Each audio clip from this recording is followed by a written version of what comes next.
మంత్రి అన్న మోత్పల్లి నరసింహన్న గారు దాదాపు 5-6 నెలలు అనుకుంటా, 5-6 నెలల నుంచి ఎస్సీ వర్గీకరణ సాధించేంత వరకు నిద్ర వేణు మడిమ తిప్పనని చెప్పేసి కంకణ బతులై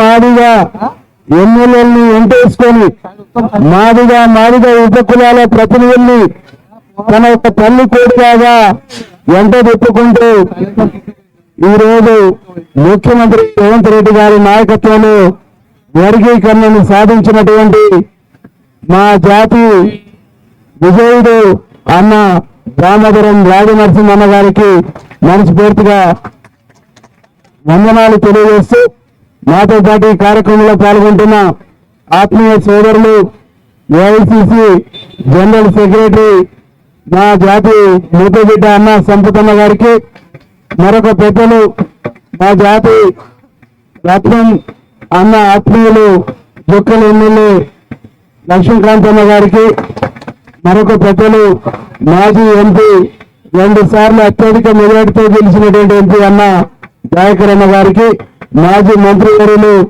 అన్న చంద్రశేఖర్ అన్న గారికి, మాజీ ఎమ్మెల్యే అన్న ఆరపల్లి మోహన్ అన్న గారికి, వేదిక మీద ఉన్న పాపన్న గారికి, కృపాకర్ అన్న గారికి, భాస్కర్ అన్న గారికి, అట్లాగే చింత స్వామన్న గారికి, ఈ కార్యక్రమానికి పాపం తన అన్ని పనులను పక్కకు పెట్టేసి అన్నకు తోడు నీడగా ఉంటున్నటువంటి మల్లన్న గారికి, అట్లాగే మా జిల్లా మా నాయకులు సీనియర్ నాయకులు కొన్నేటి మల్లన్న గారికి, ప్రొఫెసర్ మల్లన్న కొన్నేటి మల్లన్న, వీళ్ళిద్దరికీ వేదిక మీద ఉన్న డాక్టర్లకు పెద్దలకు అందరికీ పేరు పేరున చేతులు జోడించి నమస్కారాలు తెలియజేస్తున్నా.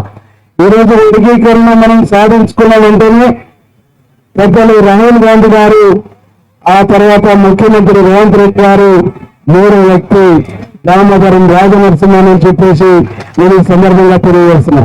ఈ 3 పేర్లు యావత్ జాతి ఉన్నంత వరకు ఈ 3 పేర్లు చరిత్రలో లిఖించబడితే ఇది చరిత్ర అని చెప్పేసి ఈ సందర్భంగా నేను తెలియజేస్తున్నా.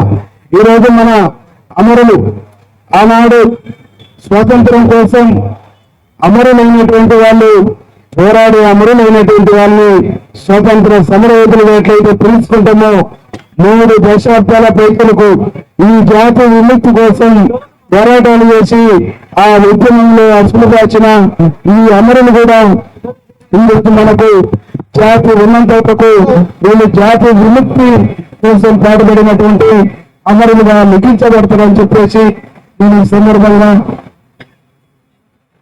తెలియజేస్తా ఉన్నా.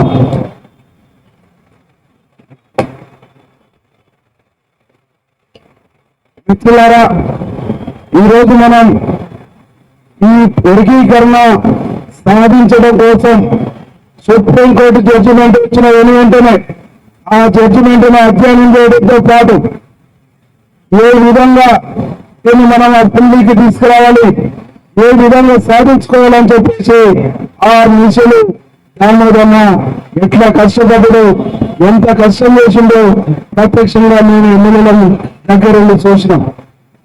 ఇది చూడనటువంటి వాళ్ళు, ఇది తెలియనటువంటి వాళ్ళు మాట్లాడేటువంటి మాటల్ని జాతి పట్టించుకోవద్దు. జాతి కోసం నిబద్ధతతో నిక్కర్స్గా నిలబడి కలబడి కొట్లాడి మనకు ఒక విజయాన్ని అందించినటువంటి పేరుడు రామన్ అని చెప్పేసి సందర్భంగా మీకు తెలియజేస్తాను. నిజంగానే రామన్నకు బాగా కమిట్మెంట్ ఉంటుంది. రామన్న ఏదైనా తప్పు పెట్టిందంటే అలా తప్ప ఉండదు, అందరిలాగా అడావిడి ఉండదు. దాన్ని ప్రత్యేకం ప్రకారంగా ఒక వ్యూహాత్మకంగా ఒక విజయంతో వేరేటువంటి వ్యక్తి చేసి ఈ సందర్భంగా నేను తెలియజేస్తా ఉన్నా. ఎందుకంటే మొదటి తరం ఉస్మానియా యూనివర్సిటీ నుంచి విప్లవ రాజకీయాల నుంచి విద్యార్థి రాజకీయాల నుంచి వచ్చినాడు కాబట్టి ప్రజల పట్ల, సమస్యల పట్ల, పేదల పట్ల కమిట్మెంట్ ఉన్నటువంటి నాయకుడు రామన్న కాబట్టి ఆ కమిట్మెంట్ తోనే ఈ రోజు మనం సాధించుకోగలిగినామని చెప్పేసి నేను సగర్వంగా చెప్తా ఉన్నా. ఒకటే మనం ఆలోచించాలి. మేమంతా చాలా సందర్భంలో తొందరపడ్డాం. ఒకవైపు తామన్నా, ఒకవైపు మొత్తం నడుస్తున్నా. వీళ్ళిద్దరు పెద్దలు, వీళ్ళిద్దరు మమ్మల్ని గైడ్ చేస్తున్నప్పుడు రామన్న ఒకటే చెప్పిండు, అన్న వర్గీకరణ కోసం సుప్రీంకోర్టు జడ్జిమెంట్ వచ్చింది, ఇంకా ఆలస్యం ఏముంది, మనం చేసుకోవచ్చు కదా అన్నప్పుడు రామన్న ఒకటే మాట చెప్పిండు, తల్లి ఇళ్ళలు కదా అని పండుగ కాదు, ఇళ్ళలు కదా అని పండుగ కాదు, దీనికి ఒక పద్ధతి ఉంటుంది, దీనికి ఒక చట్టబద్ధత కల్పించడానికి ఉంటుంది, దీనికి ఒక ప్రాసెస్ ఉంటుంది, దీనికి ఒక ప్రక్రియ ఉంటుంది.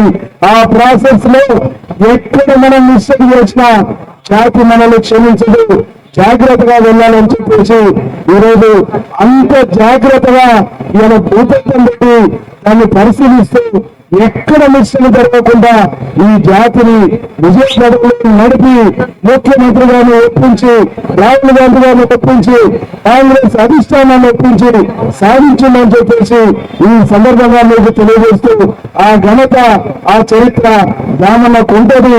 రామన్నతో పాటు వేదిక మీద ఉన్న పెద్దలందరూ కూడా ఉంటారనేటువంటి ఒక సత్యాన్ని ఈ సందర్భంగా తెలియజేస్తూ ఈ రోజు మన జాతి పెద్ద మనిషిగా, మన జాతి పెద్దగా రామన్న నాయకత్వంలో ఈ రోజు మన జాతి అంతా కాంగ్రెస్ పార్టీ వెనకాల, రేవంత్ రెడ్డి వెనకాల, పెద్దలు రాహుల్ గాంధీ వెనకాల నిలబడవలసినటువంటి ఆవశ్యకత ఉన్నది. అదే మనము అమరులకు ఇచ్చినటువంటి నిజమైన నిజాలుగా నేను భావిస్తూ నాకు అవకాశం ఇచ్చినందుకు ధన్యవాదాలు తెలియజేస్తూ ముగిస్తాను.